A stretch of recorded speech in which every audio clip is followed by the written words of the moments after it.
এ পর্যন্ত অনেক বিচারক পরিবর্তন হয়েছে।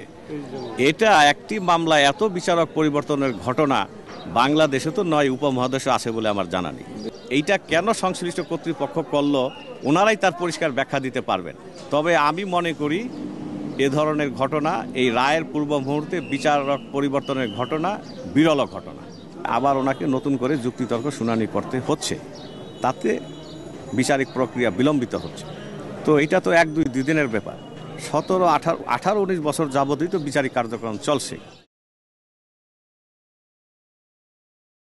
যেহেতু বিচারক বদল হয়েছে সেই কারণে আজকে রায় হয়নি, কারণ তারও এই নথি পর্যালোচনা করার একটা ব্যাপার আছে, সেই কারণে আজকে রায় দেয়নি। আগামী 27/2 নতুন করে পুনরায় যুক্তিতর্ক হবে উভয় পক্ষের। রায় একটু পিছাইছে, কিন্তু এটা একটা আইনের স্বাভাবিক প্রক্রিয়া।